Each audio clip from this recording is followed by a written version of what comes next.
The scripture this morning, the first line says, when Jesus heard this. Well, if you're like me, I have no idea what he heard. So, what Jesus heard was that John the Baptist, who was in prison, had been beheaded. When Jesus heard this, he withdrew from there in a boat to a deserted place by himself. But when the crowds heard it, they followed him on foot from the towns. When he went ashore, he saw a great crowd, and he had compassion for them and cured their sick. When it was evening, the disciples came to him and said, "This is a deserted place, and the hour is now late. Send the crowds away so that they may go into the villages and buy food for themselves." Jesus said to them, "They need not go away. Give them something to eat." They replied, "We have nothing here but 5 loaves and 2 fish." He said, "Bring them to me." Then he ordered the crowds to sit down on the grass. Taking the 5 loaves and the 2 fish, he looked up to heaven and blessed and broke the loaves and gave them to the disciples, and the disciples gave them to the crowds. And all ate and were filled, and they took up what was left over of the broken pieces, 12 basketfuls. And those who ate were about 5,000 men, besides women and children.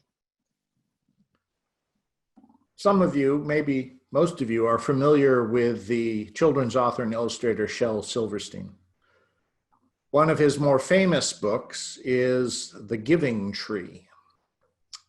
It's the tale of a tree and the boy that she loved.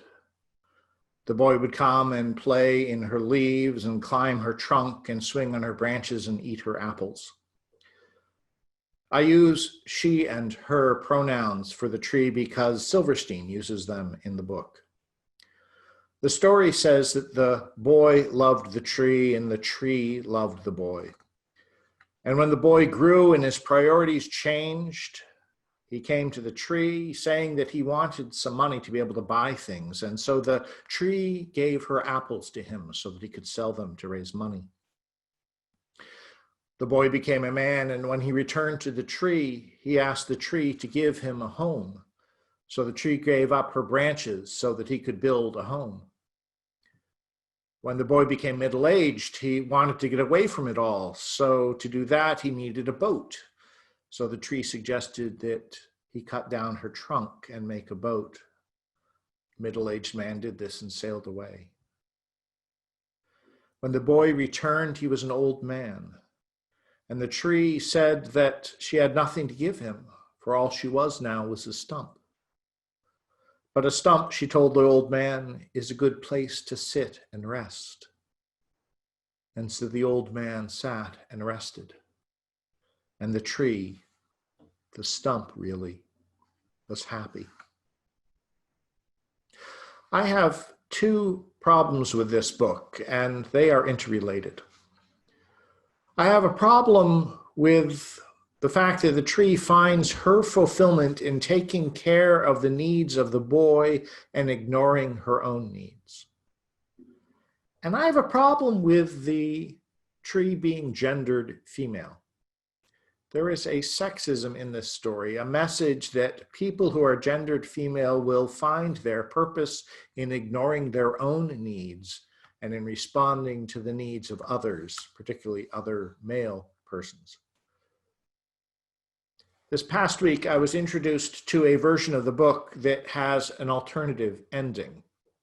The author, Topher Payne, renamed the book, "The Tree Who Set Healthy Boundaries." In his version, when the boy returns as a man seeking wood to build a house for his young family, the tree sets a boundary. Look, I was fine with giving you apples to help you get you on your feet. They'll grow back next season anyway. but no, I'm not going to give you a house. You know, I've seen boys like you pull this nonsense with other trees in the forest. First, it's the apples, then it's the branches, then the trunk. And before you know it, that mighty, beautiful tree is just a sad little stump. Well, look here, boy. I love you like family, but I'm not going down like that. In Paine's version of the story, the boy ends up learning empathy, looking out for the best interests of the tree, learning how to bake wonderful apple pies, and they grow together. Eventually, the boy brings his children and their children to come and play with the tree. As each generation played in her strong old branches, Paine's version goes, the tree often thought back to that fateful day when the boy had asked her for a house. In truth, she would gladly have given him her branches to build one. She would have given him her trunk to build a boat. She loved him that much. But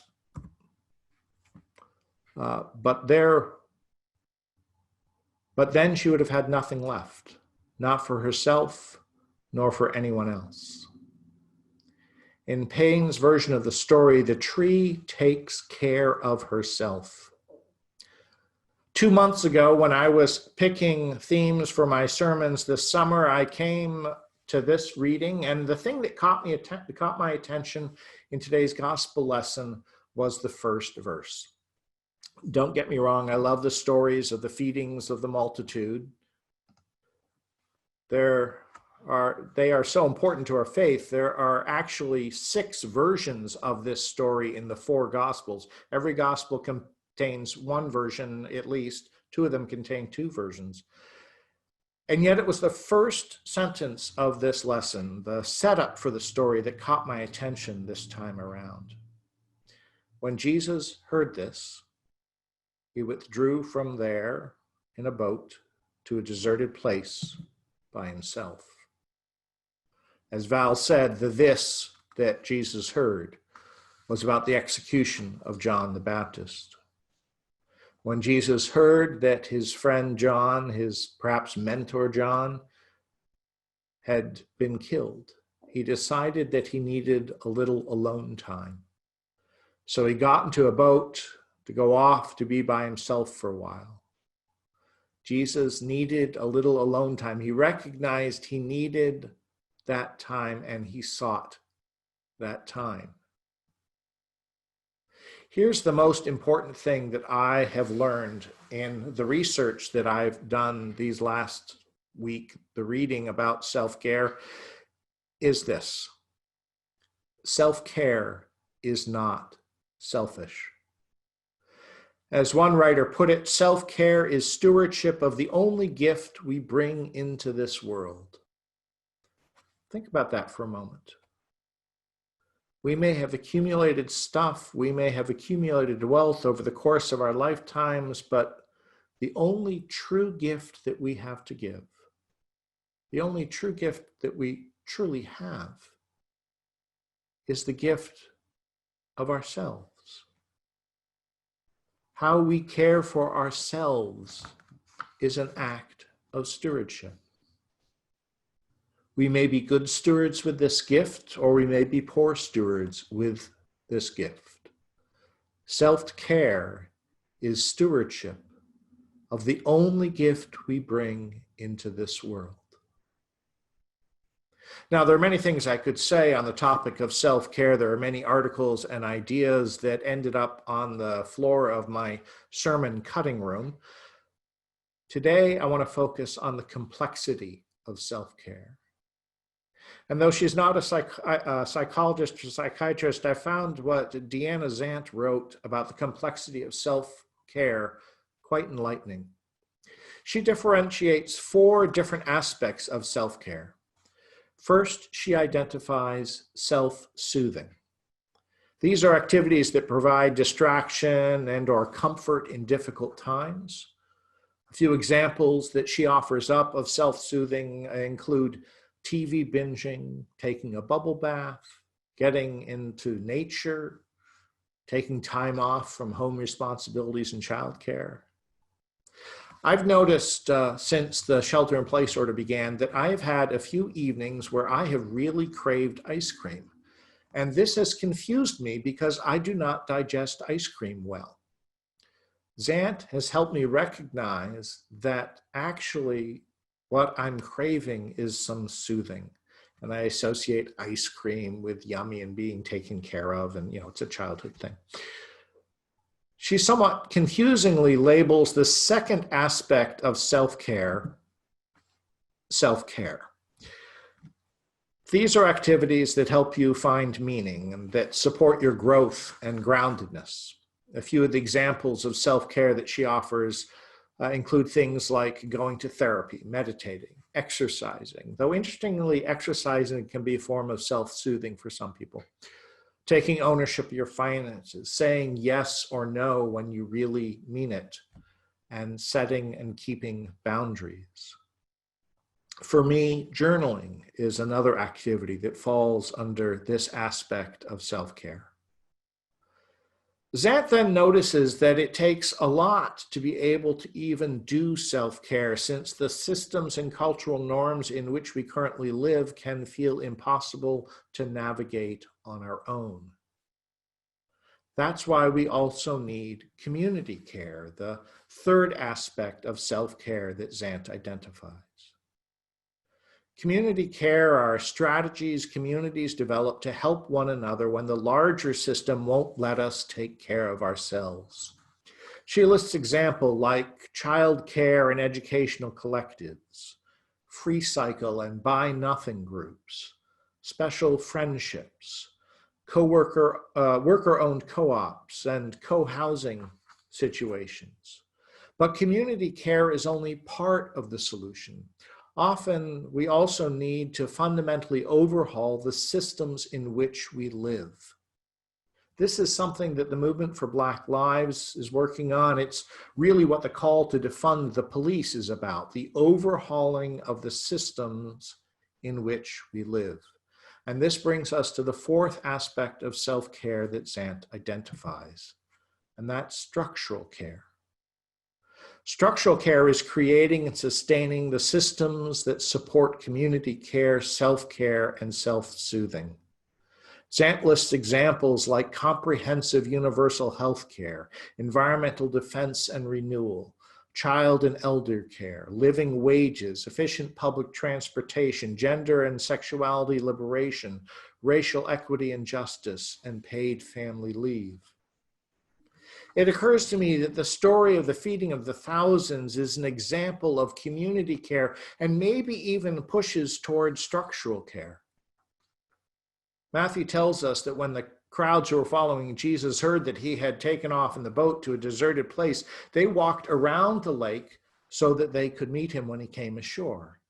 When Jesus saw them, he had compassion for them and cured their sick. According to James Howell, the Greek that gets translated compassion has a more literal meaning of inner turmoil, of twisting of the guts. Jesus' entrails got all contorted like a woman's womb in labor.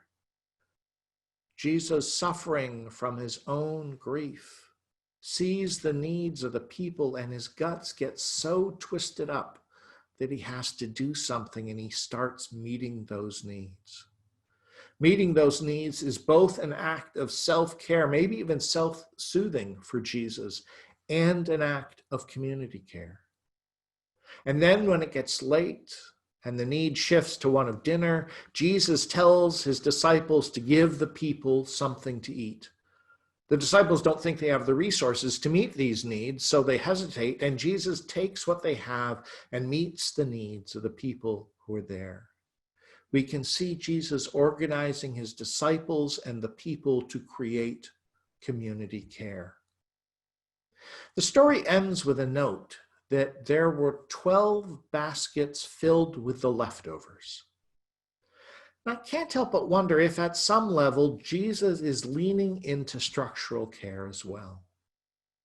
Something had to happen with those leftovers, and if it was like a modern church potluck, those leftovers probably went home with folk that needed them. Why would someone need food beyond dinner in that deserted place? Because the social structures of the day made getting their daily bread difficult. So let me cycle back to the first thing that I said. Self-care is not selfish. Self-care is a necessary form of stewardship of the only gift that you really have to give, you. Just remember that self-care is complex. So be open to new nudgings of how you can better care for yourselves and one another, especially in these days when there are so many reasons to be stressed out. Amen.